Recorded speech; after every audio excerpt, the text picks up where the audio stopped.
அறிவோம். அனைவருக்கும் நமஸ்காரம். தற்போது நாம் பார்த்து கொண்டிருக்கின்ற வகுப்பு ஆத்ம போதம். பகவான் ஆதிசங்கரர் அருளிய அருமையான பிரகரண கிரந்தத்திலே கடந்த வகுப்புகளிலே 24 ஸ்லோகங்கள் வரைக்கும் பார்த்து முடிச்சிருக்கிறோம். இப்ப இன்றைக்கு 25வது ஸ்லோகத்திலிருந்து வகுப்பை தொடங்கலாம். இப்ப இந்த 25வது ஸ்லோகம், ஆத்மனஹ சச்சிதம் சச்ரவ புத்தே விருத்திரிதி துவயம் சம்யோஜ்ய சாவி வேக்கேன ஜானாமீதி பிரவர்த்ததே.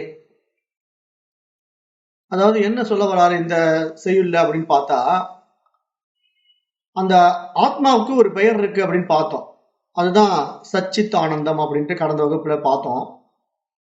அப்போ அதுக்கு விளக்கமும் பார்த்தோம். சத்துனா இருப்பு, சித்துனா அறிவு, ஆனந்தம்னா மகிழ்ச்சி, அதுவும் எல்லையற்ற மகிழ்ச்சி அப்படின்னு எல்லாம் விளக்கங்கள் பார்த்தோம். இப்ப இங்க இந்த செயல் என்ன சொல்ல வர்றாருன்னா, ஆத்மனகா சச்சிதம் சச்ரவ புத்தே விருத்தி ரிதி துவயம் அப்படிங்கிறார். எப்போ அது துவயம் ஆகுது, இருமைகள் ஆகுது அப்படிங்கிறத சொல்ல வர்றார். அதாவது சத்து எனப்படும் இருப்பும் சித் எனப்படும் அறிவும் நமக்கு தெரிகின்ற ஆத்ம சைத்தன்யத்தின் வெளிப்பாடுகள். அவைகள் நம் புத்தியின் விருத்தியுடன் இணைந்து கொண்டு அறியாமையினாலே நான் அறிகின்றேன் என்று ஒருவன் எண்ணிக்கொண்டு செயலாற்றுகின்றான் என்பதை அறிவாயாக அப்படிங்கிறார். இந்த இதுல சம்யோஜன சாவி வேக்கேன ஜானாமீதி பிரவர்த்தது. அப்ப இங்க ஒரு மனிதனிடத்திலே அந்த அறிவு பிரகாசிக்கின்ற அந்த நிலைப்பாட்டை அவன் உணர முடியாததினாலே அவனிடத்திலே மனதின் மூலமாக எழுகின்ற விருத்திகளின் விவகாரத்திலே அந்த புத்தியினுடைய செயல்பாட்டோடு இணைத்து கொண்டு இதை நான் அறிகின்றேன், நான் செய்கின்றேன், நான் அனுபவிக்கின்றேன்ங்கிற மாதிரி மனிதன் நடைமுறையில இருக்கிறான். இது அவனுடைய அஜ்ஞானம் என்பதாக இந்த ஸ்லோகத்திலே சொல்ல வர்றார். அதாவது ஒருவன் எந்த ஒரு செயலில் ஈடுபட்டாலும் அல்லது ஈடுபடாவிட்டாலும் அவனது இருப்பை பற்றி அவனுக்கு ஒரு நாளும் சந்தேகம் இருக்கவே முடியாது அப்படின்னு சொல்றார். ஏன்னா இங்க நம்ம அதை நல்லா புரிஞ்சுக்கணும். இப்போ நான் இருக்கிறேன் அப்படிங்கிற என்னுடைய இருப்பு எனக்கு என்றைக்காவது சந்தேகம் வருமா? என்றைக்கும் வராது. இதற்குத்தான் நான் ஏற்கனவே ஓமானங்கள் உதாரணங்கள் எல்லாம் கொடுத்துக்கிட்டே இருப்பேன். இப்போ நானும் என்னுடைய நண்பர்களும் ஒரு அறையில உட்காந்து பேசி கொண்டிருக்கிறோம். திடீரென்று மின்சாரம் போய்விடுகிறது. அப்ப அந்த அறையில ஒரு கும் இருட்டு, ஒண்ணுமே தெரியல. எதிரில் யார் இருக்கா, இந்த பக்கம் யார் இருக்கிறா, நம்ம 2 பேர் பேசிக்கிட்டு இருக்கிற அந்த டேபிள் மேல என்ன வச்சிருக்குது, எதுவுமே பார்க்க முடியாத ஒரு கும் இருட்டு இருக்கு. அப்போ என்னுடைய புறத்துல இருக்கின்ற விசை சுகங்களை நான் அறிய முடியாமல் போவதற்கு என்ன காரணம்? என்னுடைய புலன்களாகிய கண்கள் அந்த வெளிச்சத்தை பார்க்க போதுமானதாக இல்லை அந்த இருள்ல. அப்போ இங்க புலன்களை தாண்டி நான் இருக்கிறேன் அப்படிங்கிற என்னுடைய தன் உணர்வு எல்லா காலங்களிலும் எப்போதும் இருந்து கொண்டே இருக்கும். அதை இன்னொருத்தர் காட்டி கொடுக்க வேண்டியது இருக்காது. அப்போ அந்த இருட்டுல கூட மற்றவர்கள் தான் எனக்கு தெரியல, மற்ற பொருட்கள் தான் எனக்கு தெரியல. என்னுடைய எதிரில் நண்பன் உட்கார்ந்து இருக்கிறானா, எழுந்து போயிட்டானா, இல்ல நான் டேபிள் மேல வச்ச பொருள் அங்கதான் இருக்கா, இல்ல எங்கேயாவது எடுத்துட்டு போயிட்டாங்களா, எதுவுமே தெரியாம அந்த இருட்டுல நான் உட்கார்ந்து இருக்கும் போது கூட நான் இருக்கிறேன் அப்படிங்கிற என்னுடைய நிலைப்பாடு, என்னுடைய இருப்பை நான் என்றென்றும் உணர்கிறேன். அப்போ அந்த இருப்பு இருக்கு இல்லையா, அதுதான் நம்முடைய ஸ்புரணம் அப்படின்னு சாஸ்திரம் சொல்லுது. அதாவது அந்த ஆத்மா ஒவ்வொருவரிடமும் பிரகாசித்துக் கொண்டே இருக்குது. ஆனால் அந்த பிரகாசம் எப்படி இருக்குன்னா, நான் அப்படிங்கிற ஒரு ஸ்புரணமாக பிரகாசித்துக் கொண்டே இருக்குது. அந்த நானுங்கிற அந்த தன் உணர்வு தான் இங்க ஆத்மாவுடைய பிரகாசம். அது சுயம் பிரகாசம். ஆனா அந்த நானுங்கிற அந்த தன்னுணர்வு பிரகாசத்தை நான் எப்படி புரிஞ்சுக்கிட்டேன் அப்படின்னா, நான் மனதில் ஏற்றி வைத்துக் கொண்ட எண்ணங்களின் அடிப்படையிலே அந்த விருத்திகளின் காரணமாக புத்தியிலே நான் எப்படி என்னை அறிகிறேன் அப்படின்னா, நான் இன்னார், இந்த ஜாதி, இந்த மனிதன், இந்த பதவி அப்படிங்கிற மாதிரி விஷயங்கள் தான் நான் அறிகிறேன். எனக்கு புறத்தில் ஏற்றி வைக்கப்பட்ட விஷயங்கள் தான் நான் அறிகிறேன். ஆனால் என்னுடைய ஸ்வரூபத்தை, என்னுடைய சுயத்தை, என்னுடைய உண்மை ஸ்புரணத்தை நான் அறிய மறுக்கின்றேன். ஏன் அப்படி நான் அறிய மறுக்கின்றேன் அப்படின்னா, அதற்கு தடையாக என்னுடைய மனமும் புத்தியும் தான் இருக்கிறது. ஏன்னா அதுதான் அந்த அறிவு பிரகாசத்துல வெளிப்பட்டு விவகாரத்துக்குள்ள ஈடுபடும் போது நான் செய்கின்றேன், நான் அறிகின்றேன்ங்கிற மாதிரி பாவித்துக் கொள்ளுது. அதைத்தான் இங்க சொல்றாரு இந்த ஸ்லோகத்துல. அதை தான் சுட்டி காட்டி, அது போன்ற மனதின் அத்தனை எண்ணங்களுக்கும் அதனால் உண்டாகின்ற செயல் விளைவுகளுக்கும் அந்த ஆத்ம சைத்தன்யமாகிய அந்த சித்து, அந்த அறிவு இருப்பதினால்தான் இவைகள் எல்லாமே இருக்கின்றன என்கின்ற நிலைப்பாட்டிலே ஒருவனுக்கு சந்தேகம் வரக்கூடாது அப்படின்னு சொல்றாரு. ஏன்னா அந்த நானுங்கிற அந்த ஸ்புரணம் இருக்கிறதுனால தான் இங்க எல்லாமே இருக்குது. அந்த நானுங்கிற ஸ்புரணம் எனக்கு மறந்து போகுது அப்படின்னா எனக்கு எதுவுமே இல்லை. அதுதான் இங்க விஷயம். அதுக்கு தான் நம்ம உதாரணம் மீண்டும் மீண்டும் எப்படி சொல்றோம், நீங்க ஆழ்ந்த உறக்கத்துல அந்த தன்னுணர்வாகிய நான் அகங்கார நானா இருக்கிற மனதனுடைய நான் கூட எங்க போய் ஒடுங்கிடுது? அந்த ஆழ்ந்த உறக்கத்துல காரணத்தேகத்துல போய் ஒடுங்கிடுது. அப்படி காரணத்தேகத்துல போய் அந்த நான் ஒடுங்கின உடனே அந்த ஸ்புரணத்தை பார்க்க முடியாம போகிறதுனால நான் இருக்கிறேன்னா இல்லையான்னு கூட என்னால தெரிஞ்சு கொள்ள முடியல இல்லையா? இப்போ நம்ம உடம்பு சரியில்லாம தூங்குறோம். அப்ப ஒரு மாத்திரை போட்டுக்கிறோம், ஒரு தூக்க மாத்திரை கொடுத்துட்றாங்க டாக்டர், அதை போட்டுக்கிறோம், டீப் ஸ்லீப் போயிட்டோம். ஒரு 7-8 மணி நேரம் நல்லா தூங்கிட்டோம், நம்மளை மறந்து தூங்கிட்டோம். மருத்துவமனையில இருந்து டிஸ்சார்ஜ் ஆகி தூங்குறோன்னே வச்சுக்கோங்களாங்க. அப்போ அந்த 8 மணி நேரம் என்ன நடந்ததுன்னே எனக்கு தெரியல, நான் எங்க இருந்தேன்னு எனக்கு தெரியல. அப்படி ஒரு ஆழ்ந்த தூக்கம். இது எல்லாருக்கும் அனுபவம் இருக்கா இல்லையா? நம்ம ஒவ்வொருத்தருக்கும் உடம்பு சரியில்லாம போய் மருத்துவமனையில இருந்து நல்லா டீப் ஸ்லீப்ல போயிடுவோம். சாதாரண தூக்கத்துல கூட கனவு வரும். அப்புறம் நம்ம விழிச்சு தூங்குவோம். இடையில யூரின் போறதுக்கு எழுந்திருப்போம். இந்த மாதிரி எல்லாம் நம்ம நார்மலா தூங்கும் போது நடக்கும். ஆனா உடம்பு சரியில்லாம நம்ம தூங்கும் போது நீங்க கவனிச்சீங்கன்னா ஒரு 7-8 மணி நேரம் நல்லா டீப் ஸ்லீப்ல போயிடுவோம். அந்த 7-8 மணி நேரத்துல நம்ம என்ன நடக்குதுன்னே தெரியாம ஒரு தூக்கத்தை எல்லாம் நம்ம அனுபவம் ஆக்கி இருக்கிறோம். அப்ப அந்த நிலையில நான் யாருன்னு என்னால தெரிந்து கொள்ள முடியாத ஒரு நிலைப்பாட்டுக்கு நான் போயிட்டு தான் நான் வரேன். அப்ப அங்க ஏன் அந்த மாதிரி போகும்போது என்ன நான் தெரிஞ்சு கொள்ள முடியல? அந்த மாதிரி டீப் ஸ்லீப்புக்கு போகும்போது ஏன் என்ன தெரிந்து கொள்ள முடியாம தூங்குறேன்? அப்ப அங்க மனசு காரணத்தேகத்துல போய் ஒடுங்கிறதுனால என்ன நான் தெரிந்து கொள்ள முடியல. அப்ப அதனால இங்க சாஸ்திரம் என்ன சொல்லுது, அந்த மனம் ஆக்டிவா இருக்கும்போது, அது புத்தியாக விரிவாகும் போது அந்த அறிவு பிரகாசிக்கிறத மனசு தான் அறியுது. ஆனா அந்த மனசு அறியக்கூடிய விஷயங்கள் அறியாமையினாலே அந்த மனம் தன்னை அதுவாக பாவித்துக் கொள்கிறது. அதாவது நான் தான் அதுங்கிற மாதிரி அந்த அகங்காரத்துல ஆடுது. அந்த பிரகாசம் அந்த அறிவினுடையது அப்படிங்கறத அது ஏற்றுக்கொள்ள தயாரா இல்லை மனசு. அதனால அது என்ன பண்ணுது, எல்லாம் என்னுடையதாக பார்க்குது. நான் செய்கிறேன், என்னுடையது அப்படிங்கிற அகங்காரம் மமகாரம் அந்த மைண்டுக்கு வந்துடுது. அதைத்தான் இங்க சுட்டி காட்டுறாரு. இதெல்லாம் அந்த ஆத்மாவினுடைய அதிஷ்டானத்திலே அதனுடைய சன்னிதானத்திலே நடக்குது. அது தெரியல இவங்களுக்கு. தெரியாம இந்த மனசு விவகாரத்துக்குள்ள ஈடுபடுற எல்லாம் எடுத்துக்கிட்டு நான் செய்கிறேன், நான் அனுபவிக்கிறேன்னு சொல்லிக்கிட்டு இருக்காங்க. அப்ப இது புரியல அப்படிங்கறத இங்க சுட்டி காட்டுறாரு. அப்போ அந்த மாதிரி மனதுல வெளிப்படுகின்ற விருத்திகள் இருக்கு இல்லையா, அதுல நல்ல சிந்தனைகள் உண்டாவதும் தீய சிந்தனைகள் உண்டாவதும் எப்படி அப்படின்னு பார்த்தா, அவரவர்கள் ஏற்றி வைத்துக் கொண்ட எண்ணங்களினுடைய அடிப்படையிலே தான் நல்ல சிந்தனையும் கெட்ட சிந்தனையும் வெளிப்பட்டு கொண்டே இருக்குது.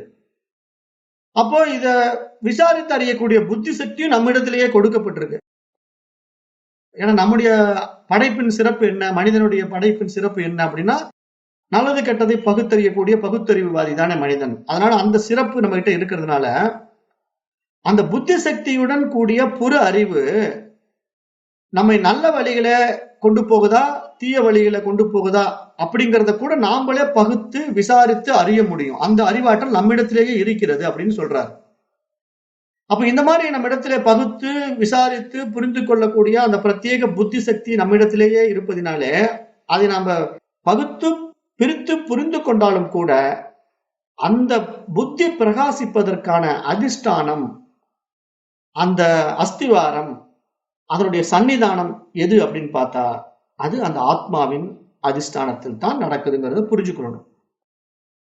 ஏன்னா அந்த ஆத்மாவுடைய பிரகாசம் பட்டு பிரதிபிம்பிக்கின்ற இந்த மனசு அந்த தூய அறிவாக அனைத்தையும் அறியும் ஆற்றலை பெற்று விட்டாலும் கூட அது என்ன புரிஞ்சுக்குதுன்னா, இதெல்லாம் நான் தான் தெரிஞ்சுக்கிறேன், இதான் என்னுடைய சக்தி, என்னுடைய அறிவு அப்படிங்கிற மாதிரி அகங்காரம் கொண்டுக்குது இந்த மனசு. இப்ப நம்ம நிறைய பேர் பாக்குறோம் இல்லையா, இந்த மாதிரி பாடத்திட்டங்கள்லாம் படிக்காம ஜென்ரலா இந்த உலக விவகாரங்களுக்குள்ள ஈடுபட்டு இருக்கிறவங்க நீங்க பாத்தீங்கன்னா, இது என்னுடைய திறமை, என்னுடைய தகுதி அப்படிங்கறதான மனிதர்கள் பாக்குறாங்க.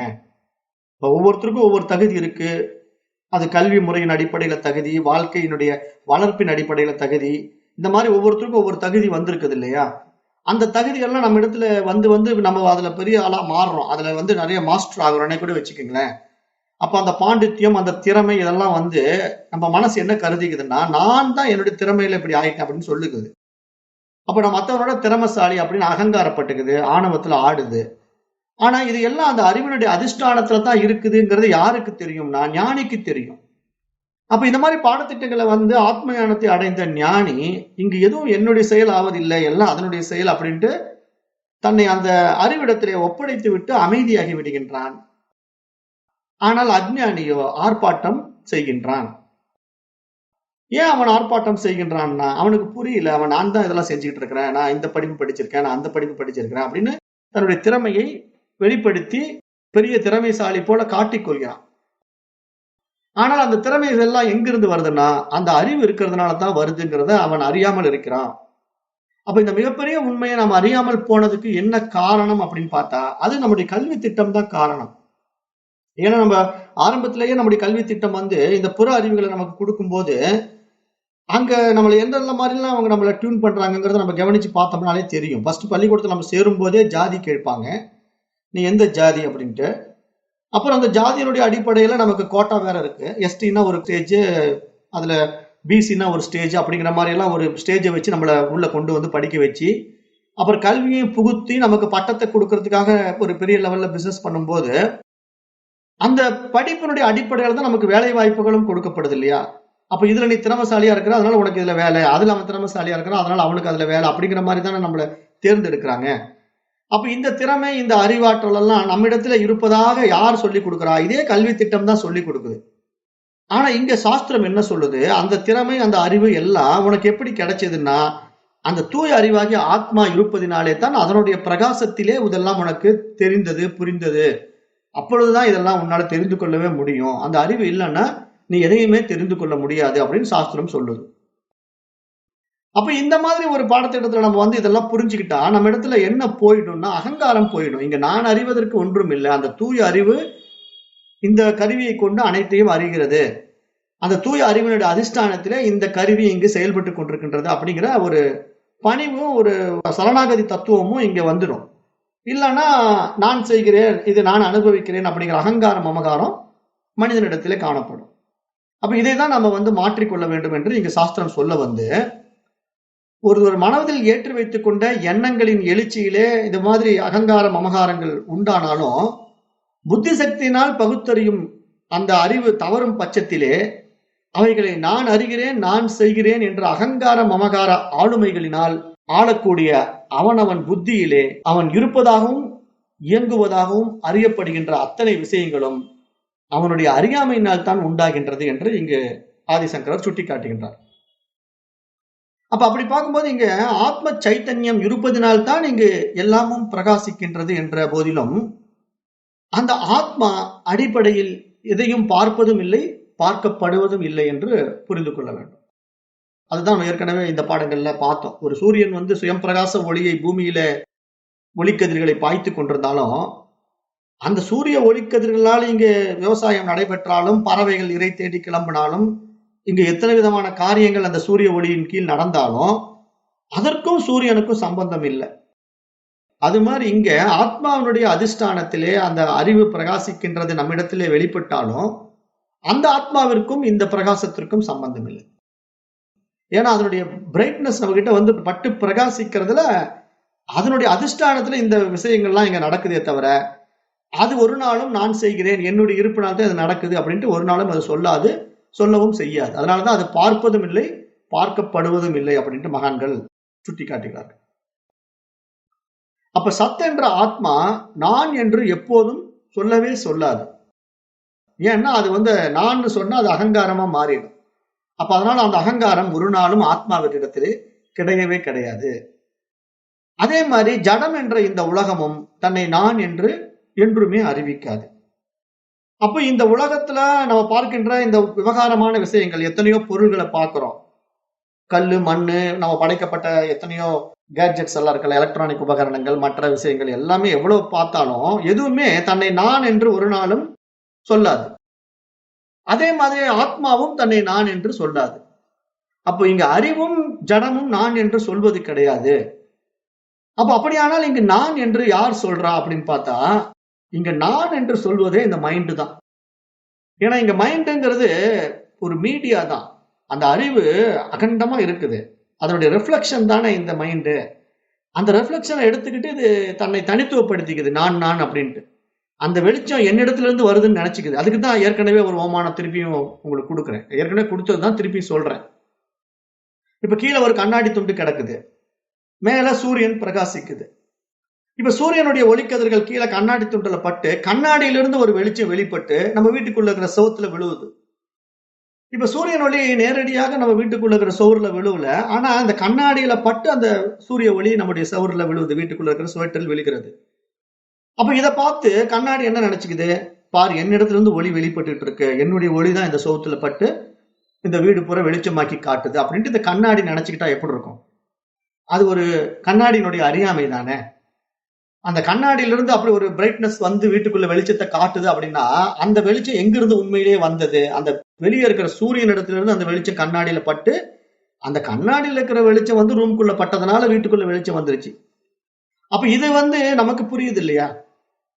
அது மாதிரி இங்க இந்த பாடத்திட்டங்களை விசாரணை பண்ணா இப்ப என்னுடைய செயல்பாடுகளும் என்னுடைய அறிவாற்றலும் யாருடையது அப்படிங்கறத நம்ம விசாரணை பண்ணி பார்த்தா எல்லாம் அந்த ஏக அறிவாகிய ஆத்மாவினுடையது, அந்த தூய அறிவினுடையது. அதனுடைய பிரகாசம் இந்த மனதிலும் உடலிலும் பட்டு பிரதிபிம்பிக்குது. அதனுடைய பிரதிபிம்பம் தான் இங்க இவ்வளவா நமக்கு விரிஞ்சு காணப்படுது. இந்த உலகமாக விரியுது. இந்த உலகமாக விரியுது அப்படின்னா இந்த உலகத்தில் இருக்கிற ஒவ்வொரு நாம ரூபங்களுக்கும் நம்முடைய அறிவில ஏற்றி வைக்கப்பட்டிருக்கு. இப்ப நம்முடைய புத்தியில தான் இந்த நாம ரூபங்கள் எல்லாம் ஏற்றி வைக்கப்பட்டிருக்கு. ஏன்னா எல்லாமே நம்ம எப்படி தெரிஞ்சுக்கிட்டோம்? இது பேனா, இது பென்சில் அப்படிங்கறதெல்லாம் எப்படி தெரியும்? நமக்கு மனதுல சொல்லி பாருங்க, இதுதான் பேனா, இதுதான் பென்சில் அப்படின்னு சின்ன வயசுல நமக்கு சொல்லி கொடுத்து அதை மனதில ஏற்றி புத்தியில பதிவாகி சித்தத்துல சேகரிக்கப்பட்டு இப்ப இத்தனை விஷயங்களும் நம்ம இடத்துல வெளிப்பட்டு கொண்டு இருக்குது அப்படின்னா இந்த பிரகாசம் எதனால நடக்குது, எதனுடைய அதிஷ்டானத்துல நடக்குது அப்படின்னு பார்த்தா அந்த தூய அறிவின் அதிஷ்டானத்திலே, அந்த ஆன்மாவின் அதிஷ்டானத்திலே, அந்த ஆன்மாவின் சன்னிதானத்திலே தான் நடக்குது அப்படிங்கிறத ஒவ்வொருத்தரும் உணர வேண்டும். அப்படி உணர்ந்து கொண்டவன் ஞானி, உணராதவன் அஜ்ஞானி. அதைத்தான் இங்க சாஸ்திரம் மீண்டும் மீண்டும் சொல்லிக்கிட்டே வருது. அப்ப இங்க நான் யார் சொல்றா அப்படின்னு பார்த்தா, நான் யார் அப்படின்னு ஒரு விசாரணையில் ஈடுபட்டீங்கன்னா அந்த நான்ங்கிற அகங்காரம் நம்முடைய மனதினிடத்திலிருந்து வெளிப்படுகிறது. ஆனா உண்மையில் நான் யார் அப்படின்னு விசாரணை பண்ணி பார்த்தா இங்க நான்ங்கிற ஒரு தனித்துவத்தை நான் இழந்து விட்டா போதும், ஒரே நான் இருக்குது, அதுதான் அந்த அறிவு ஆத்மா, அவ்வளவுதான். அப்ப அந்த ஒரே அறிவு தான் நான் சொல்ல முடியும். ஆனா ஒரு நாளும் அந்த தூய அறிவாகிய ஆன்மா தன்னை நான் என்று பிரகடனப்படுத்தவே படுத்தாது. ஏன்னா அப்படி அதை சொல்ல வேண்டிய அவசியம் இல்லை. ஏன்னா அதற்கு வேறாக எதுவும் இல்லை. அது யாரிடத்துல போய் நான் இருக்கிறேன்னு சொல்லும்? எதுவும் சொல்லாது, வெளிப்படுத்தவும் படுத்தாது. அப்ப இங்க நான் இருக்கிறேன், நான் சொல்றது எது அப்படின்னா மைண்டு தான் சொல்லிட்டு இருக்கு. ஆனா உண்மையில் நான் இருக்கிறேனுங்கிற அந்த ஸ்புரணம், நம்ம இடத்திலே உண்டாகின்ற அந்த ஸ்புரணம் அந்த ஆத்மாவின் அதிஷ்டானத்தில் தான் நடக்கிறது. அப்ப அந்த நான் இருக்கிறேனுங்கிற அந்த ஸ்புரணம் நம்ம இடத்திலே நடக்கின்ற பொழுது கூட எப்பொழுது நடக்கிறது அப்படின்னு நம்ம விசாரணை பண்ணி பார்த்தா நம்முடைய விழிப்பு நிலையில் மட்டும்தான் நடக்கிறது. இப்ப நான் இருக்கிறேன்ங்கிற விஷயத்தை நான் ஏற்கனவே சொல்லிட்டேன். நீங்க எப்பொழுதெல்லாம் எழுந்துகிட்டு இருக்கிறீங்களோ, விழிப்பு நிலையில் இருக்கிறீங்களோ அப்ப நான் இருக்கிறேன்னு சொல்ல முடியும். அதுவே நீங்க தூங்கும் போது டீப் ஸ்லீப் போயிட்டா நான் இருக்கிறேன் அங்க சொல்ல முடியுமா? சொல்ல முடியாது. ஏன் என்றால் அங்கு மனம் இல்லை, மனம் ஒடுங்கி விடுகிறது. சரி, அப்படி தூக்கத்துலதான் நான் இருக்கிறேன்னு சொல்ல முடியல, கனவுலையாவது சொல்ல முடியுமான்னா கனவுல வேற உலகத்தை அதே மனசு படைச்சுக்கிட்டு அங்கே நான் இருக்கிறேன்னு சொல்லிட்டு இருக்கிறோம். ஆனால் அப்பயும் உண்மையான நான் அங்க தெரிஞ்சுக்க முடியாது. காரணம் என்ன? அந்த கனவு உலகம் ஒரு கற்பனை உலகம். அப்ப அந்த கற்பனை உலகத்துல நான் இருக்கிறேன்னு அங்க நம்மளால ஐடென்டிஃபை பண்ண முடியாது. அப்போ அந்த இடத்துல நம்ம ஒரு மாயா உலகத்துல இருக்கிறோம். அந்த மாயா உலகத்தை கற்பனையில வாழ்றோம். எந்த இடத்துல? கனவு உலகத்துல. அப்ப அந்த கனவு உலகத்துல நம்ம ஒரு உண்மையான சம்பவங்கள்லாம் நடக்கிற மாதிரியே வாழ்ந்து முடிச்சுட்டு கனவு கலைந்து எழுந்த பிறகு நனவு உலகத்துக்கு வந்துடுறோம். நனவு உலகத்தை நம்ம பார்க்கும்போது ஆஹா நான் கனவு கண்டனா இவ்வளவு நேரம் அப்படின்னு சொல்றோம். அப்புறம் நான் கொஞ்ச நேரம் நல்லா தூங்கிட்டேன், என்ன நடந்ததுன்னே தெரியல அப்படின்னு சொல்றேன்.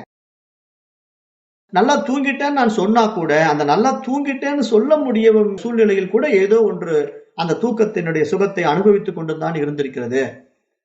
அந்த தூக்கத்தை அது அறிந்து கொண்டுதான் இருந்திருக்கின்றது. அது எது அப்படின்னு நம்ம விசாரணை பண்ணி பார்த்தா அதுதான் அந்த தூய அறிவு ஆன்மா. அப்ப அப்படிப்பட்ட அந்த தூய அறிவாகிய ஆன்மா அந்த தூக்கத்திலையும் எல்லாத்தையும் பார்த்துக்கிட்டே இருக்குது, கனவுலையும் அந்த கனவு உலகத்தை பார்த்துக்கிட்டே இருக்குது. அந்த ரெண்டையும் பார்த்துக்கிட்டு இருக்கிறதுனால தான் நனவு உலகத்துல வந்து நான் கனவு கண்டேன்னு சொல்ல முடியுது. கனவையே நம்ம எடுத்து மத்தவங்க கிட்ட சொல்றோம், இந்த மாதிரிலாம் நான் கனவு கண்டேன்னு சொல்றோம். அப்புறம் நான் நல்லா தூங்கினேங்க, அருமையா தூக்கம் இருந்தது, ஆனந்தமா தூங்கினேன்னு சொல்றேன். அப்ப இந்த ரெண்டு விஷயமும் நான் வந்து நனவு உலகத்துல சொல்றேன்.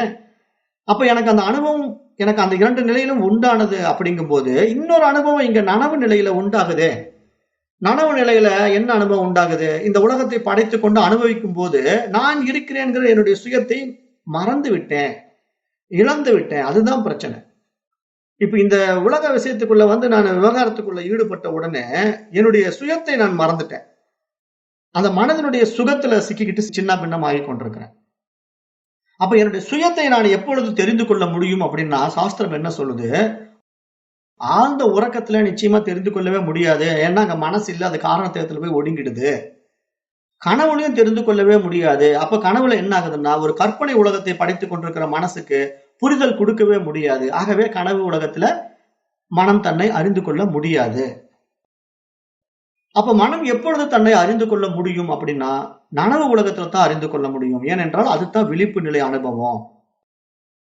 அப்ப இந்த நனவு உலகத்துல எப்படிங்க தெரிஞ்சுக்க முடியும் அப்படின்னு பார்த்தா, அந்த அறியாமை மனதிற்கு அறிவை கொடுப்பதினால்தான் அறிந்து கொள்ள முடியும். அப்ப அந்த அறியாமை மனதினுடைய அறிவு எப்படி விரிவடைய வேண்டும் என்றால், அதற்கு அறிவு பரிமாணம் இருக்கிறது. அப்ப நனவு உலகத்திலே இருக்கின்ற அறிவு பரிமாணம் அப்படின்னு பார்த்தா, அது மனதினுடைய புரிதல் தன்மை தான். அந்த மனம் தான் கடந்து வந்த அறிவு பரிமாணத்தை திரும்பி பார்க்கணும். நான் எந்த நிலையில இருந்தேன், நான் இப்ப எந்த நிலைக்கு வந்திருக்கிறேன், இப்ப நான் எந்த நிலையில இருந்து இன்னும் அடுத்து எந்த நிலைக்கு நான் போகணும் அப்படிங்கிறத மனமே தன்னுக்குள்ள இருக்கிற அந்த அஜ்ஞானங்களை விசாரணை பண்ணி பார்த்து, ஏற்றி வைத்துக் கொண்ட தவறான புரிதல்களாக ஆராய்ந்து பார்த்து பகுத்தறிந்து அதை விவேகத்தோடு கையாளுகின்ற பொழுதுதான் ஒண்ணு புரிய வரும்.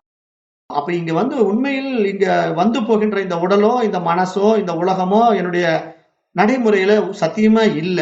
ஏன்னா நான் கனவு காணும் போது இது காணாம போயிடுது, வேற ஒரு உலகத்தை படைச்சுக்கிட்டேன்.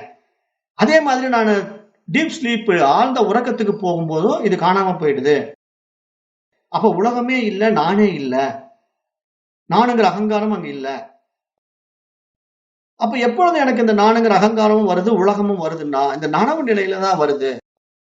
அப்ப இந்த நனவு நிலையில வரும்போது அப்ப இங்க மட்டும் எப்படி எனக்கு இதெல்லாம் புரியுது அப்படின்னு பார்த்தா, இந்த விழிப்பு நிலையில மனசானது விவேகத்தை அடைகிறது, பகுத்து புரிந்து கொள்ளக்கூடிய தன்மையை அடைகிறது.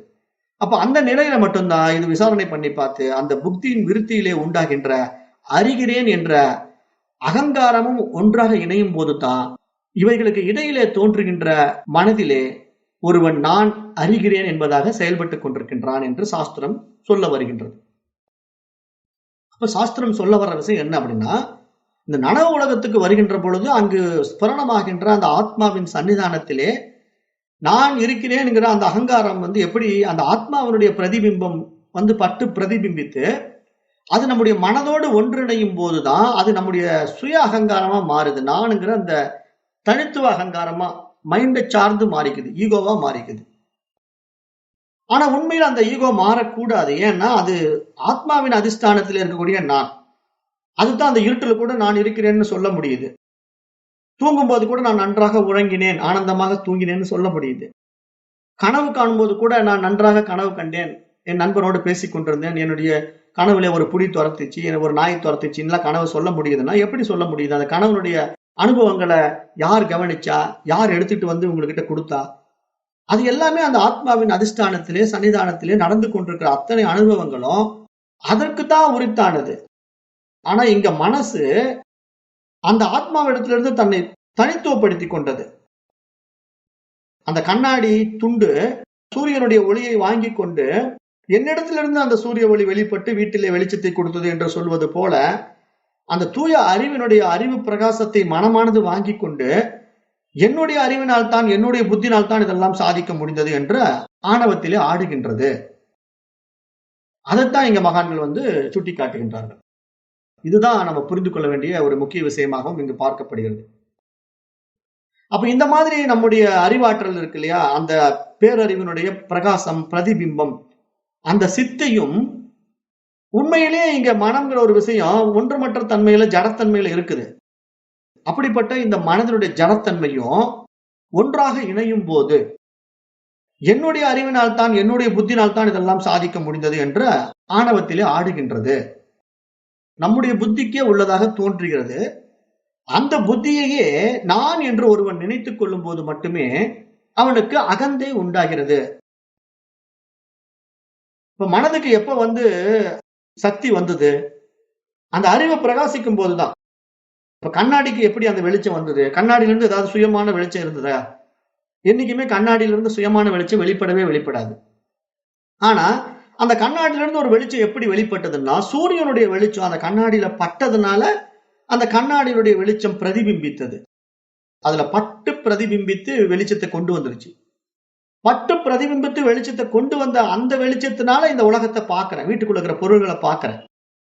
எனக்கு ஒரு இருட்டான வீடு, அந்த இருட்டான வீட்டுக்குள்ள மின்சாரம் இல்ல, ஆனா அதுக்குள்ள என்ன இருக்குன்னு நான் பார்க்கணும். அப்ப நான் என்ன பண்றேன், சூரிய ஒளியை கண்ணாடியில வாங்கி அந்த கண்ணாடியில இருக்கக்கூடிய ஒளியை பிரதிபிம்பித்து அந்த வெளிச்சத்தை போட்டு பார்த்தேன்னா வீட்டுக்குள்ள இருக்கிற பொருள் எல்லாம் எனக்கு தெரியுது.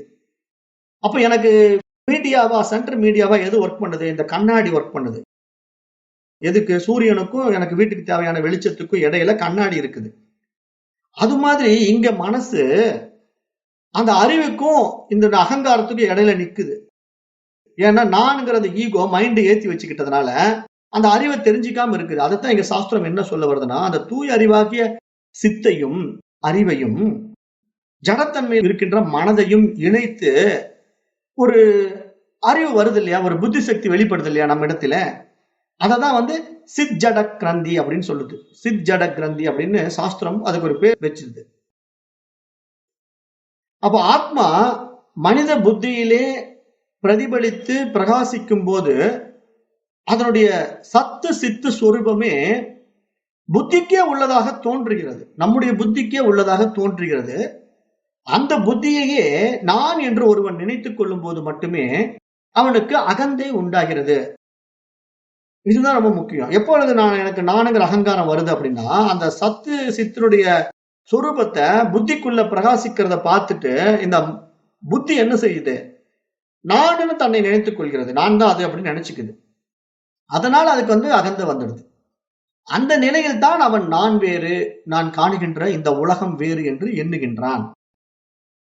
அதுதான் இந்த மனதனுடைய இருமைகள் அப்படின்னு சாஸ்திரம் சொல்லுது. ஏன்னா மனசு இந்த மாதிரி ஏன் இருமைகளை கற்பித்துக் கொள்ளுது அப்படின்னா, அந்த பிரகாசத்தை வாங்கி இது வெளிப்பட்ட விஷயத்துல போய் பிரிச்சு பார்க்க ஆரம்பிச்சிடுது. நான் வேறு அது வேறு அப்படிங்கிற அந்த பிரிவினையை மனது உண்டாக்கி கொள்கிறது.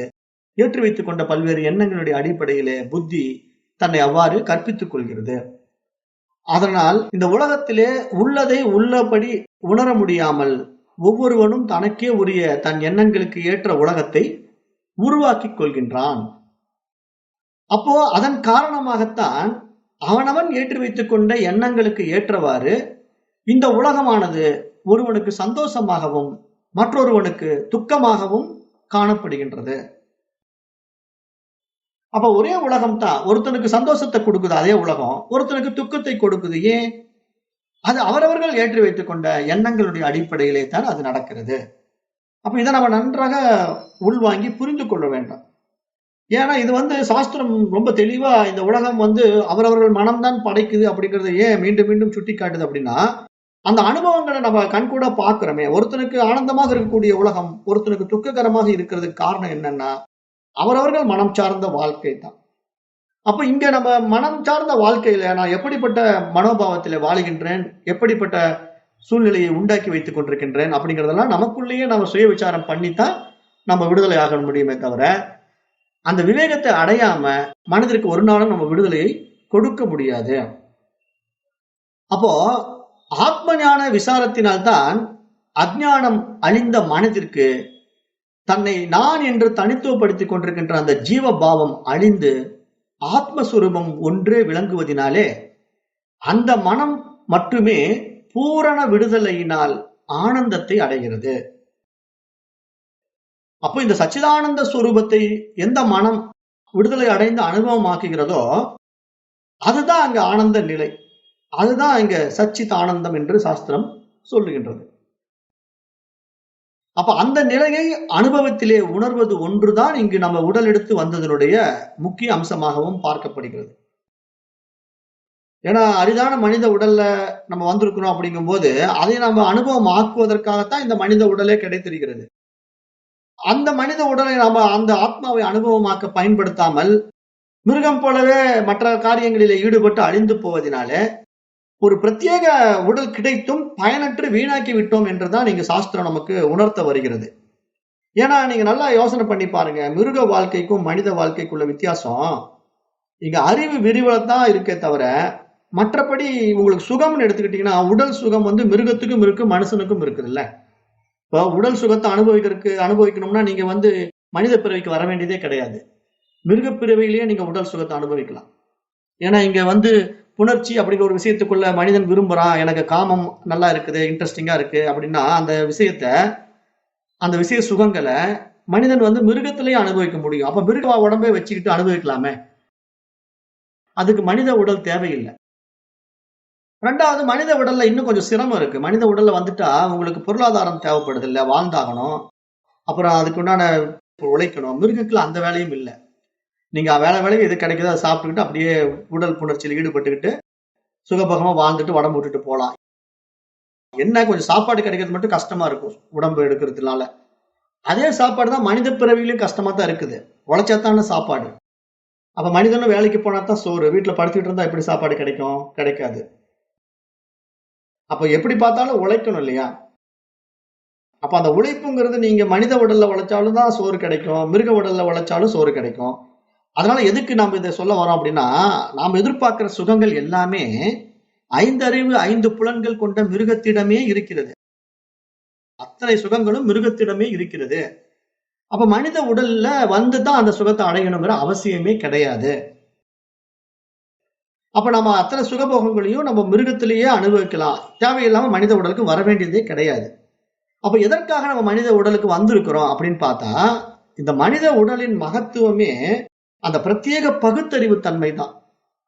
அறிவு பரிமாணத்தின் படிநிலைகளிலே மனிதன் 6ஆம் அறிவு பரிமாணத்துக்கு வந்திருக்கிறாங்கிறதுக்கு அடையாளமே அவனுடைய சிந்தனா சக்தி தான். அந்த சிந்தனா சக்தியே வந்து எதுக்காக கொடுக்கப்பட்டிருக்குது? நல்லது கெட்டதை பகுத்து பிரித்தறிவதற்காக கொடுக்கப்பட்டிருக்கிறது. அப்ப அந்த பிரத்யேக பகுத்தறிவை கொண்டு இது நல்லது இது கெட்டது என்று பகுத்து பிரித்து புரிந்து கொள்ளுகின்ற மனிதன் ஒருவன் மட்டும்தான் அந்த உயரிய நிலையை அடைகிறான், பிறவா பெருநிலையை அடைகிறான், மனித பிறவியில வந்ததன் நோக்கத்தை முழுமைப்படுத்துகிறான். அவர்கள்தான் ஜீவன் முக்தர்கள், ஞானிகள் என்பதாக இந்த சமுதாயத்தில் நாம் பார்க்கப்படுகிறது. மற்றபடி நம்ம வந்து மனித உடம்புல வந்து எல்லா சுகபோகங்களையும் அனுபவிச்சுட்டு இந்த உடம்பு விட்டுட்டு போறதுக்கும், மிருகங்கள் அந்த மிருக உடல்ல வந்து எல்லா சுகபோகங்களும் அனுபவிச்சுட்டு உடம்பு விட்டு போறதுக்கும் ஒரு வித்தியாசமும் இல்லை. அதுகளுக்கும் எல்லாமே கிடைக்குது இல்ல. என்ன கிடைக்காம இருக்கு?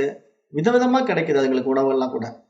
இப்ப அதனால மனிதர்களோட மிருகங்கள் வந்து சிறப்பாகவே வாழுகின்றன, பறவைகள் சிறப்பாக வாழுகின்றன, இயற்கையோடு ஒன்றி வாழுகின்றன, இன்பமாக அவைகளும் வாழுகின்றன. அவைகளுக்கும் மரணம் என்பதை தடுக்க முடியாது, மனிதனுக்கும் மரணம் என்பதை தடுக்க முடியாது. அது மாதிரி மரணத்திலையும் துர்மரணம் என்பதும் அதையும் மனிதனிடத்திலும் தடுக்க முடியாது, மிருகங்களிடத்திலும் தடுக்க முடியாது. இப்போ மிருகம் வந்து ஒரு மிருகத்தினால வேட்டையாடி கொல்லப்படுவதை நம்ம கண்கூட பார்க்கிறோம். அப்ப அது நம்ம துர்மரணம் என்று சொல்றோம். ஆனா அது மிருகத்துக்கு மட்டும்தான் நிகழுதானா? மனிதனிடத்திலும் துர்மரணங்கள் நிகழ்றதை நம்ம பார்க்கிறோம் இல்லையா? ஏன்னா மனிதனம் எத்தனை பேர் விபத்துல அடிபட்டு இறக்குறாங்க, எத்தனையோ அசம்பாவிதங்கள் இறக்குறாங்க. அப்ப இது மாதிரி விஷயங்கள் மனிதனிடத்திலும் நடக்குது. அப்ப இங்க ஜனனமும் மரணமும் உடல் சார்ந்து வருகின்ற பொழுது கிட்டத்தட்ட எல்லாம் ஒன்றாத்தான் இருக்கு. அனுபவங்களும் கிட்டத்தட்ட ஒன்றாத்தான் இருக்கு. அப்ப 5 அறிவு மிருகம் வரைக்கும் நம்ம அனுபவிக்கின்ற அத்தனை விஷயங்களும் ஒரே மாதிரி இருந்தாலும், மனித தன்மைக்குள்ளேயும் மிருகத்துக்குள்ளேயும் ஒரே மாதிரி இருந்தாலும், மனித உடலின் மகத்துவம் என்று நம்ம விசாரணை பண்ணி பார்த்தா அது பிரத்யேக பகுத்தறிவினுடைய சிறப்பில் தான் காணப்படுகிறது. அதுதான் 6ஆம் அறிவு பரிமாணம். அப்ப அந்த 6ஆம் அறிவு பரிமாணத்துல மனிதன் வந்து தன்னை யார் என்று விசாரித்து அறிகின்ற பொழுது, அஞ்ஞானத்தினாலே நான் இந்த மனதையும் புத்தியையும் எனதாக பாவித்துக் கொண்டு என்னுடைய அந்த அறிவாற்றல் எனக்கே உரித்தானது என்ற அகங்காரத்தில் ஆடிக்கொண்டு வாழ்க்கையை ஓட்டுவது மூடத்தனம், முட்டாள்தனம் என்று யார் ஒருவன் புரிந்து கொள்கிறானோ அவன் மட்டும்தான் அந்த மனதிற்கு விடுதலையை வாங்கி கொடுக்கின்றான். மற்றவர்கள் எல்லாம் என்ன பண்ணுவாங்கன்னா, அந்த மனதிற்கு விடுதலை வாங்கி கொடுக்காமல் அந்த மனம் போன போக்கிலேயே போய் அந்த மனம் போன வாழ்க்கையே வாழ்ந்து மரணத்தை அடைகிறார்கள். அவர்கள் என்ன பண்ணுவார்கள்? மீண்டும் மீண்டும் இந்த பிறப்பு இறப்பு சக்கரத்திலேயே சிக்கிக்கொண்டு சுழல்வார்கள். அப்படிப்பட்டவர்களுக்கு உடலும் மாறிக்கொண்டே தான் இருக்கும். அந்த உடல் மனித உடலே கிடைக்குமா அப்படின்லாம் அடுத்த பிறவில சொல்ல முடியாது. ஏனென்றால் மனதனுடைய ஆசா பாசங்களுக்கு ஏற்ற உடலும் மாறித்தான் அமையும். எப்பொழுது மனித உடல் மகத்தான இந்த விடுதலை அடையுது மனசு அப்படின்னா, அந்த மனதனுடைய ஹையர் பிளாட்ஃபார்ம்குள்ள என்டர் ஆகணும். அதுதான் 6ஆம் அறிவு பரிமாணத்துல இந்த விசாரணைக்குள்ள அந்த மனதனுடைய விவேகம் தன்னை யார் என்று அறிந்து கொள்கின்ற நிலையில நிற்கும் போது மட்டும்தான் அது கீழ்நிலைக்கு போகாது. அதுக்கப்புறம் அது கீழ்நிலைக்கு போகாது. அந்த நிலைக்கு வந்தவங்களுக்கு தான் இங்க உயர் பரிமாண நிலைன்னு சொல்றோம். 6ஆம் அறிவினுடைய சிறப்பே என்னன்னா பகுத்து பிரித்து புரிந்து கொள்ளுகின்ற நிலை. ஆனா நம்ம பொதுவா சொல்லிக்கிறோம். நம்ம பேசும்போது பேச்சு வழக்குல என்ன சொல்றோம்னா, மனிதன் என்றவன் 6ஆம் அறிவு படைத்தவன் அப்படின்னு நம்ம சொல்றோம். அது எந்த அடிப்படையில் சொல்றோம்? அந்த மனதை கொண்டு இது அதுன்னு பிரித்து பகுத்து புரிஞ்சுக்கிட்டா அது 6ஆம் அறிவு தன்மையை நம்ம சொல்லிக்கிறோம். அது நம்ம ஏற்றி வைத்துக் கொண்ட எண்ணங்களின் அடிப்படையில இது பேனா இது பென்சில் அப்படின்னு புரிந்து கொண்ட அடிப்படையில 6ஆம் அறிவு தன்மை நம்ம சொன்னாலும், ஆனால் அந்த பேனா பென்சிலை தெரிந்து கொண்டதுனால என்ன பெருசா நம்ம சாதிச்சிட்டோம்? ஒன்னும் சாதிக்க முடியாது. ஏன்னா இந்த பேனா பென்சிலை மிருகங்கள் கூட தெரிந்துக்கும். ஒரு நாயை கூப்பிட்டு பாருங்க இது பேனா அப்படின்னு சொல்லி கொடுத்துட்டே இருந்தீங்கன்னா அப்படியானதை கேட்டுக்கும். ஆனா அதுக்கு பேச தெரியாது நம்மள மாதிரி. ஆனா கேட்டுக்கிட்ட பிறகு ஒரு நாள் அந்த நாய்கிட்ட நீங்க அந்த பேனாவை எடுத்துட்டு வான்னு சொன்னா போய் அதை எடுத்துட்டு வரும். அப்ப அந்த பேனா அப்படிங்கறத நாய்க்கு கூட தெரிஞ்சுக்கிறது ஒரு பெரிய விஷயமே கிடையாது. ஏன்னா அதுக்கும் அந்த புரிதல் இருக்கிறது. அப்ப மிருகத்துக்கும் அந்த புரிதல் இருக்கு, மனிதனுக்கும் அந்த புரிதல் இருக்குன்னா மனிதனிடத்தில் இருக்கக்கூடிய மற்ற விசேஷம் என்ன அப்படின்னா இந்த பேச்சாற்றலும் சிந்தனா சக்தியும் தான் சிறப்பா இருக்குது. அப்ப இந்த ரெண்டுமே நமக்கு கிடைத்திருக்கிறத வைத்துக்கொண்டு நம்ம விவேகத்தினால்தான் நம்ம வந்த வேலையை முடிக்க முடியுமே தவிர, மற்றபடி இது ரெண்டையும் நம்ம வைத்துக்கொண்டு மிருகம் போல வாழ்றதுனால ஒரு பெரிய வித்தியாசம் இல்லாத வாழ்க்கையாகத்தான் இருக்கின்றது என்று ஞானிகள் இங்கு நமக்கு அறிவுறுத்த வருகின்றார்கள். அந்த நிலையில் தான் இந்த அறிவு பரிமாணத்தின் படிநிலைகளில் பகுத்தறிவு கொண்டவனாக உயரக்கூடிய ஒரு உன்னத பிறவியாக இந்த மனித பிறவி பார்க்கப்படுகிறது. அப்படிப்பட்ட மனித பிறவியின் மகத்துவத்தை அறிந்து கொண்ட மனிதன் தான் இந்த வாழ்க்கை பயணத்தின் இறுதி நிலை என்ன என்பதையும் அறிய முடியும் என்பதாக இந்த சாஸ்திரத்தினுடைய இந்த 25வது ஸ்லோகம் சுட்டி காட்டுகின்றது. அடுத்தது 26வது ஸ்லோகம். ஆத்மனோ விக்ரியா நாஸ்தி புத்தேர் போதோ ந ஜாத்விதி ஜீவகா சர்வ மலம் நாத்வா நாதா திரஷ்டேதி முக்கியதி. இப்போ இது 26வது ஸ்லோகத்துல என்ன சொல்றாருன்னா, ஆத்மா எப்போதும் எந்த விதமான விகாரமும் இல்லாமல் இருக்கின்றது. ஆனால் இந்த புத்திக்கோ என்றைக்குமே தானாக உள்ள அறிவு என்றுமே கிடையாது.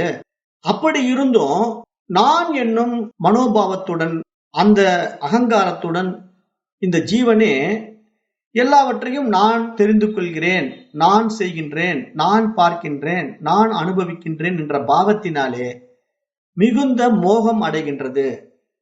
அப்ப இந்த மோகம் யாருக்கு உண்டாகின்றது அப்படின்னு பார்த்தா அந்த மனதிற்கு உண்டாகின்றது. காரணம், அந்த ஆத்மாவிற்கு எந்தவித விகாரமும் கிடையவே கிடையாது. அதைத்தான் இங்க இந்த ஸ்லோகத்துல சொல்றார். ஆத்மனோ விக்ரியா நாஸ்தி புத்தேர் போதோன ஜாத்விதி ஜீவகா சர்வ மலம் நாத்வா நாதா திரஷ்டேதி முக்கியதி. அப்போ ஆத்மாவுக்கு இருப்பு என்ற ஒரு தன்மை தவிர வேறு ஒன்றும் அங்கு அவசியம் இல்லை. நான் இருக்கிறேன் என்ற தன்னிருப்பில் அந்த ஆத்மா இருந்து கொண்டே இருக்கின்றது. மேலும் அதனுடைய மகத்துவம் என்ன, எல்லாவற்றையும் அறிகின்ற அறிவாகவும் அது இருக்கின்றது. அதுதான் சச்சிதானந்தம் என்று சொல்றோம். அப்படிப்பட்ட அந்த சச்சிதானந்த தன்மையில இருக்கின்ற அந்த ஆத்மாவிடத்திலே எந்த குணபேதங்களும் இல்லை, எந்த குணங்களும் இல்லை. அது இப்படிப்பட்டது அப்படிப்பட்டதுன்னு ஆத்மாவை விளக்கவே முடியாது. அப்ப அப்படிப்பட்ட எந்த குணங்களும் இல்லாததால் அது எந்த ஒரு விவகாரங்களையும் அடைவது கிடையாது. ஆனால் இந்த புத்தி இருக்க நம்ம இடத்துல ஏற்றி வைக்கப்பட்ட எண்ணங்களினுடைய தொகுப்பு தானே மனசுன்னு சொல்றோம். மனசு எப்படி நம்ம கிட்ட உண்டாகுது? பலவேறு எண்ணங்களுடைய தொகுப்பு. அப்போ நம்ம இடத்துல மனம்ங்கிற ஒரு விஷயம் விரிவடைந்து அந்த தொகுப்புல எப்படி புரிஞ்சுக்கிறோம், இது பேனா இது பென்சில் அப்படின்னு ஒவ்வொன்றும் ஏற்றி வைக்குது. அந்த பகுத்து பிரித்து அதையெல்லாம் நம்ம தொகுத்து கடைசியில எங்க வச்சுக்கிறோம்? சித்தத்துல சேகரித்து வைத்துக் கொள்கிறோம். அப்ப இது மாதிரி நம்முடைய மனம், புத்தி, சித்தம், அகங்காரம் அப்படிங்கிற மனதினுடைய பரிமாணம் இருக்கு இல்லையா, படிநிலைகள் இருக்கு இல்லையா, அதுல நம்ம மேலோங்கி வந்துட்டாலும் கூட இந்த விகாரங்கள் எல்லாம் அந்த மனதிற்கும் புத்திக்கும் உரித்தானதை தவிர அது ஆத்மாவிடத்திலே இல்லவே இல்லை. காரணம் என்னன்னா, ஆத்மாவிடத்திலே அந்த சுயம் பிரகாச ஒளி மட்டும் பிரகாசித்துக் கொண்டே இருக்கிறது, அவ்வளவுதான். அப்ப அப்படிப்பட்ட அந்த சுயம் பிரகாச ஒளிய, சூரியனுடைய சுயம் பிரகாச ஒளிய ஒரு கண்ணாடி எப்படி வாங்கி பிரதிபிம்பித்து விட்டு அந்த கண்ணாடி அந்த ஒளி தனக்கே உரித்தானது என்று கருதி கொள்கிறதோ, அது போல இங்கு நம்மிடத்திலே உள்ள மனமும் புத்தியும் என்ன பண்ணுதுன்னா, அந்த தூய அறிவு பிரகாசத்தை வாங்கி பிரதிபிம்பிக்கும் போது இது எனக்கே உரித்தானது என்பதாக அகங்காரம் கொள்கிறது. அப்ப இங்கதான் அந்த அறிவற்ற ஜடப்பொருளாகிய மனசு ஒரு அறிவு பொருளாக மாறுகின்றது, பிரகாசிக்கின்றது. ஆனால் அந்த மாதிரி அறிவு பொருளாக அது பிரகாசிப்பதனுடைய அடித்தளத்திலே என்ன இருக்குதுன்னா, ஆத்மா இருக்கிறதுனால தான் அதுக்கு வேல்யூ. அப்ப இங்க மனசுக்கு ஒரு மதிப்பு எப்ப வருதுன்னா, புத்திக்கு ஒரு மதிப்பு எப்ப வருதுன்னா, ஆத்மா இருக்கிறதுனால தான் அதுக்கு மதிப்பு. ஒரு கண்ணாடிக்கு அந்த வெளிச்சத்தை பிரதிபிம்பிக்கின்ற அந்த விசேஷத்தன்மை எப்பொழுது வருதுன்னா, சூரியன் இருக்கிறதுனால தான். சூரியனுடைய சுயம் பிரகாச ஒளி அந்த கண்ணாடியில பட்டு பிரதிபிம்பிக்கவில்லை என்றால் அந்த கண்ணாடியிலிருந்து ஒளி வரவே வராது. அப்ப ஒளியே வராத கண்ணாடிக்கு என்ன மகத்துவம் இருக்க முடியும்? ஒரு மகத்துவம் இல்லை. அப்ப அந்த கண்ணாடியில சூரிய ஒளி பட்டு பிரதிபிம்பிக்கிறதுனால அந்த கண்ணாடியை எடுத்து நம்ம கையாளுவதற்கு சௌரியமாக இருக்குது. அதன் வழியா ஒரு வெளிச்சத்தை போட்டு ரூம்குள்ள பார்க்க முடியுது, மின்சாரம் இல்லாத ஒரு வீட்டுல. அது மாதிரி இங்க அறிவே இல்லாத மனிதன், ஜடமாகிய மனிதன் அந்த ஆத்மாவின் அதிஷ்டானத்திலே அதனுடைய பிரகாசத்திலே பிரகாசித்துக் கொண்டிருக்கின்ற மனதை கொண்டவனாக, புத்தியை கொண்டவனாக விளங்கி கொண்டிருக்கின்றான். அப்படிப்பட்ட இந்த மனிதன் இந்த மனதையும் புத்தியையும் தனக்கே உரித்தானதாக அகங்காரத்திலே ஆடுகின்றான், தன்னுடைய ஆற்றலாக கருதுகின்றான். என்னால் தான் இதெல்லாம் நடக்கின்றது என்று இருமாப்பு கொள்கின்றான். அதைத்தான் இங்க சுட்டி காட்டுறார். அப்ப ஆத்மாவின் ஒரே குணமாகிய ஞானத்தை, அந்த தூய அறிவை ஜீவனானவன், அதாவது இந்த மனமானவன் புத்தியிடம் இருப்பதாக பாவித்து நான் இதை அறிகிறேன் அதை அறிகிறேன் என்று கருதும் போதுதான் அங்க சித்தாகிய அறிவு அம்சமும் ஜடமாகிய இது அது என்று பிரித்தறியக்கூடிய அந்த அம்சமும் கலந்தே இருப்பதினாலே அதை சித் ஜட கிரந்தி என்று சாஸ்திரம் அழைக்கிறது அப்படின்னு நம்ம ஏற்கனவே சொல்லிட்டோம். சித் ஜட கிரந்தின்னா ரெண்டும் இணைந்து ஒரு சிக்கலை உண்டு பண்ணுது. அறிவும் ஜடமும் அங்க இணையுது. அந்த அறிவும் ஜடமும் இணைகிறதுனால அங்க ஒரு கிரந்தின்னா அந்த இடத்துல ஒரு சிக்கல் உண்டாயிடுது. அதுதான் மனதுக்கு உண்டான சிக்கல். அப்ப இந்த சித்த அம்சமும் மற்றும் நான் எனும் இருப்பாகிய சத் அம்சமும் உடலோடு போய் சம்பந்தப்பட்டு அந்த ஆன்மாவானது அந்த மனதிலே பட்டு பிரதிபிம்பிக்கின்ற அந்த ஆற்றலை கொண்ட மனசு என்ன பண்ணுது? தன்னை குறுக்கி கொண்டு அந்த அகங்கார அறிவை தன்னுடைய அறிவாக பாவித்துக் கொண்டு ஆணவத்திலே ஆடிக்கொண்டிருக்கிறது. அந்த மாதிரி ஒரு நிலை உண்டாகும் போது இங்க உண்மை என்னன்னா, அந்த அறிவே குறுகி விட்டது, சுருங்கி விட்டது, அதனால சிக்கி கொண்டது என்பதாக இந்த மாதிரி பாடத்திட்டங்களுக்குள்ள வந்தவர்கள் கூட அப்படித்தான் கருதுகிறார்கள். ஏன்னா இப்ப நான் உடம்புக்குள்ள இருக்கிறேன், அதனால என்னுடைய அறிவாற்றல் குறைந்து கிடக்கிறது, நான் சுருங்கி கிடக்கிறேன், ஆனா நான் வெளியே பரந்த அறிவாக இருக்கிறேன் அப்படின்னு எல்லாம் பிரிச்சு பார்க்கிற மைண்டுடைய பிளே அது.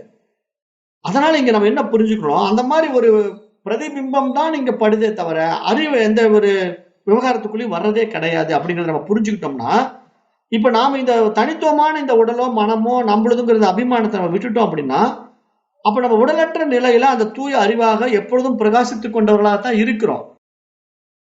அது தெரியாதனால நாம இந்த பவுண்டரிக்குள்ள சிக்கிக்கிட்டு தன்னை குறுக்கி கொண்டு தன்னை ஜீவாத்மா என்பதாக சொல்லிக் கொள்கிறோம்.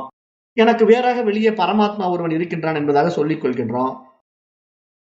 அப்போ இந்த ஜீவாத்மா பரமாத்மா தன்மை நம்மிடத்திலே எவ்வாறு புகுந்து விட்டது என்றால் இது போன்ற இருமைகளினாலே உண்டாக்கப்பட்டது.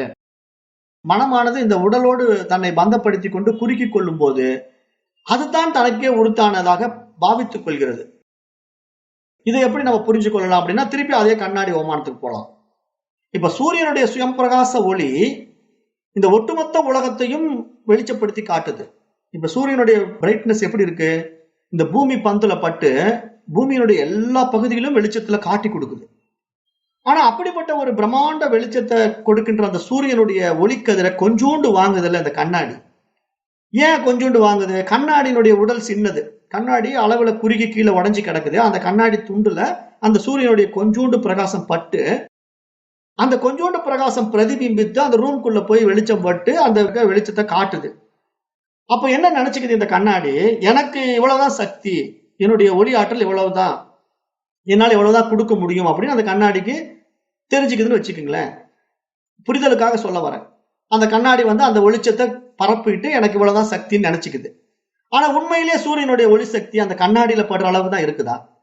யோசனை பண்ணி பாருங்க. அந்த சூரியனுடைய ஒளி கதிர்கள் அந்த கண்ணாடியில படுற சக்தி அளவா இருக்கு? இந்த உலகத்துக்கே வெளிச்சத்தை கொடுக்குற அளவுக்கு இருக்கு.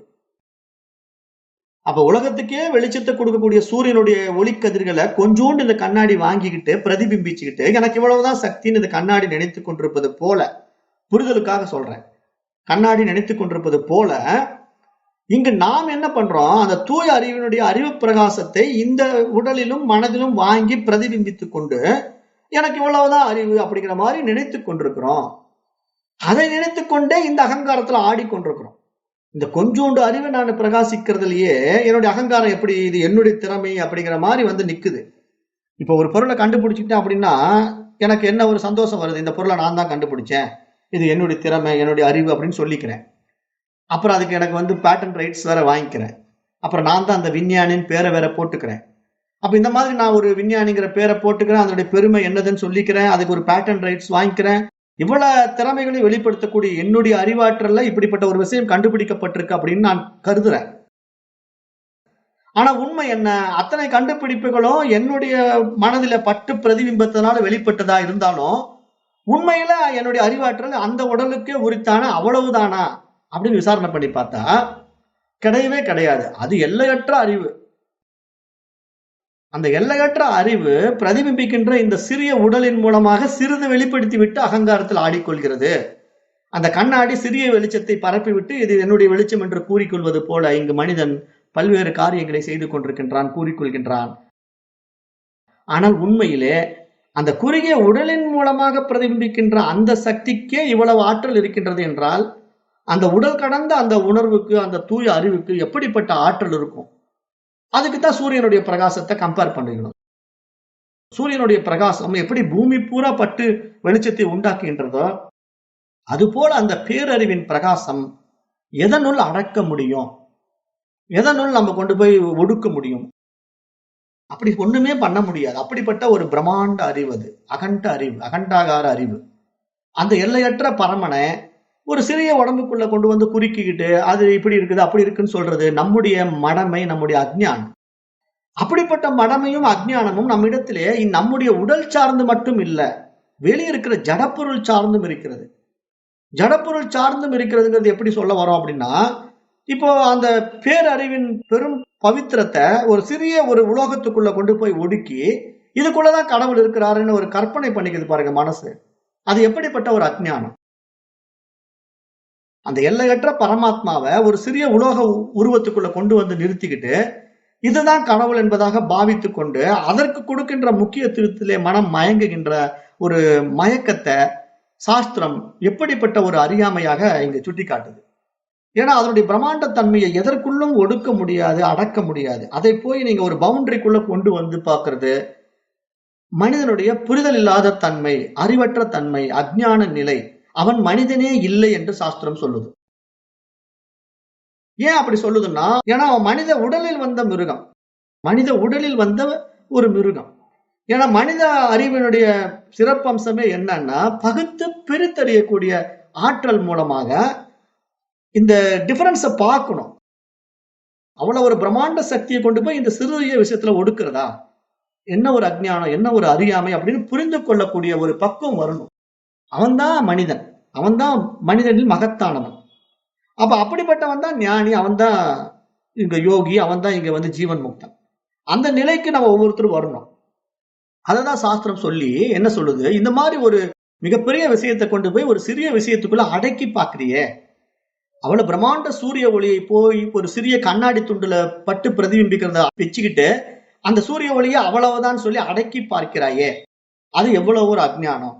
அது மாதிரி இங்க அந்த அறிவாற்றலை இந்த உடலுக்குள்ளே வைத்துக் கொண்டு அடக்கி பார்க்கின்ற அறியாமையை சுட்டிக்காட்டி, அப்படிப்பட்ட அந்த உடலுக்கு உரித்தானவன் நீ கிடையாது, அந்த மனதிற்கு உரித்தானவன் நீ கிடையாது, அந்த உடலுக்கும் மனதிற்கும் அப்பாற்பட்ட அந்த எல்லையற்ற பேரறிவாளன் நீ அப்படின்னு சாஸ்திரம் இங்க நம்முடைய யதார்த்தத்தை, நம்முடைய உண்மைத்தன்மையை, நம்முடைய சொரூபத்தை சுட்டி காட்டுது. அப்ப இதை நம்ம எந்த அளவுக்கு விசாரம் பண்ணி புரிந்து கொள்கிறோம் அப்படிங்கிறது நம்முடைய மனம் சார்ந்துதான் அதுவும் இருக்கிறது. ஏன்னா இங்க மனசுக்குத்தானே புரிதல் வரணும். நான் மீண்டும் மீண்டும் சொல்லிக்கிட்டே இருக்கிறேன். பாடத்திட்டத்தினுடைய முக்கிய அம்சமே பகுத்தறிவின் சிறப்பு தான் விவேகம். அந்த புத்தி சக்தியினுடைய விரிவைத்தான் இங்க விவேகம்னு சொல்றோம். அப்ப அந்த விவேகத்தினுடைய சிறப்பு என்னன்னா, மிருகத்திலிருந்து மனிதன் மேம்பட்டவனாக இருக்க வேண்டும். மிருகம் போன்ற வாழ்வதல்ல மனித வாழ்க்கை. அப்ப இங்க அந்த மாதிரி ஒரு மேம்பட்ட தன்மைக்குள்ள வந்தா அந்த விவேக சக்தியை எதற்காக எனக்கு கிடைத்திருக்கிறது, எதற்காக இந்த மனித உடல் கிடைத்திருக்கிறது, அப்ப இந்த மனித உடலின் மகத்துவம் என்ன, இப்படி கிடைத்த இந்த மனித உடலை வைத்துக்கொண்டு நான் எதை அறியாததை அறிந்து கொண்டேன் அப்படின்னு நம்ம விசாரணை பண்ணி பார்க்கும்போதுதான் அத்தனை விஷயங்கள் நமக்கு புரிய வரும். அந்த புரிதல் இந்த மாதிரி பாடத்திட்டங்கள் மூலமாக மேலோங்கும் போதுதான் அந்த மனதிற்கு விடுதலை கிடைத்து அந்த தூய அறிவாக நாம் பிரகாசிக்க முடியும். இல்லைன்னா அந்த மனசு எதையாவது ஒண்ணு பிடிச்சிக்கிட்டு அதுல சிக்கிக்கிட்டு சின்ன பின்னமாய்க்கொண்டே இருக்கும். மீண்டும் மீண்டும் அந்த பிறப்பிறப்பு சக்கரத்துல சிக்கி கொண்டே இருக்கும். அதைத்தான் இங்க சொல்றாரு இந்த 26வது ஸ்லோகத்துல. ஆத்மனோ விக்ரியா நாஸ்தி, அதற்கு எதுவுமே இல்லை. ஆனா புத்தேர் போதோன ஜாத்பிதி, அந்த புத்தியினால மனிதன் எத்தனையும் கற்பித்துக் கொண்டு அவன் நான் அறிகிறேன், நான் செய்கின்றேன் என்று தன்னுடைய அகங்காரம் அமகாரத்தை வெளிப்படுத்திக் கொண்டு விவகாரத்திலே ஈடுபட்டுக் கொண்டிருக்கின்றான். அப்படி விவகாரத்தில் ஈடுபட்டுக் கொண்டிருக்கின்ற இந்த மனிதன் கூட அந்த சிறிய அறிவை, சிற்றறிவை தன்னுடைய அறிவாக பாவித்துக் கொள்கிறான். அப்படிப்பட்ட சிற்றறிவு கூட அவனுக்கு சொந்தமானது இல்லை, அந்த உடலுக்கு சொந்தமானது இல்லை, அந்த மனதிற்கு சொந்தமானது இல்லை. அந்த சிற்றறிவு கூட அந்த பேரறிவின் பிரதிபிம்பம் என்பதை உணர்ந்து கொள்ள வேண்டும் என்பதாக இந்த ஸ்லோகத்திலே சுட்டிக்காட்டுகின்றார். அப்ப நாம என்ன நினைச்சுக்கிறோம், இந்த சிற்றறிவு தான் நானுங்க நினைச்சுக்கிட்டு அதுதான் நம்முடைய அறிவாற்றல் என்பதாக புரிந்து கொண்டு வாழ்ந்து கொண்டிருக்கின்றோம். அந்த அஞ்ஞானத்தையும் நாம் நீக்கிக் கொள்ள வேண்டும். அப்ப புத்தி எனப்படுவது ஆத்மாவின் சன்னிதானத்தில் உருவாகும் ஒரு அந்தக்கரண விருத்தி. அப்ப அந்த அந்தக்கரண விருத்தியை வைத்துக்கொண்டு ஒருவன் அதை பார்த்தேன், இதை பார்த்தேன், அதை செய்தேன், இதை செய்தேன் என்று கூறும்போது பேரறிவாகி அந்த சித்தனுடைய அம்சம் ஒரு சிற்றறிவாக குறுகி விடுவது போல காணப்படுகிறது. அப்படி குறுகி விடுவது போல காணப்படுவதற்கு என்ன காரணம் என்றால் அந்த மனமும் உடலும் காரணமாக இருக்கின்றது. அப்ப ஜடம் எப்போதும் ஜடமாகவே தான் இருக்கிறது. ஆனால் அந்த ஜடம் தன்னை ஜடம் என்று ஒரு நாளும் உணரவே முடியாது. ஆனால் அந்த ஜடத்தன்மையிலே ஒரு அறிவு பட்டு பிரதிபிம்பித்து பிரகாசிக்கும் போது அந்த ஜடத்தன்மையானது உணர்வு தன்மைக்கு மேலோங்குகின்றது. அந்த உணர்வு தன்மைக்கு அது மேலோங்குகின்ற அந்த நிலைப்பாட்டிற்குத்தான் இங்கு மனித பரிமாணத்திலே பகுத்தறிவு பரிமாணமாக 6ஆம் அறிவு பரிமாணம் கிடைத்திருக்கின்றது. அப்ப அந்த 6ஆம் அறிவு பரிமாணத்தை கொண்ட மனிதன் ஜடத்தன்மையிலே பிரகாசிக்கின்ற அந்த அறிவு ஜடத்திற்கு உரித்தானது அல்ல, அது அந்த உணர்வுக்கே உரித்தானது என்று உணர்வதற்காகத்தான் இந்த பிரத்யேக பகுத்தறிவு கொடுக்கப்பட்டிருக்கின்றது. அப்ப இதை நாம் எப்பொழுது புரிந்து கொள்கிறோமோ அப்பொழுது மட்டும்தான் அந்த கருணா விருத்தியிலே ஜடமான மனிதருக்கும் அந்த அறிவாகிய ஆத்மாவுக்கும் இடையிலே நான் இருக்கின்றேன், நான் அறிகின்றேன் என்ற ஒரு தவறான எண்ணம் உருவாகி அதன் காரணமாக மனிதன் அந்த பேரறிவை உணராமல் அந்த சிற்றறிவை தன்னுடையது என்பதாக பாவித்துக் கொள்கின்றான். அந்த அறிவிலேயே மயங்கி அழிந்து போகின்றான் என்று சாஸ்திரம் இங்கு விளக்கம் கொடுக்கிறது. அப்ப இதற்கு எப்படி ஒரு விளக்கம் கொடுக்கிறார் ஆதிசங்கரர் அப்படின்னா, ஒரு அருமையான ஓமானத்தை எடுத்துக்கிறாரு. ஒரு பழுக்க காய்ச்சிய இரும்பு துண்டில் உள்ள அந்த இரும்பு ஜடம் தான்.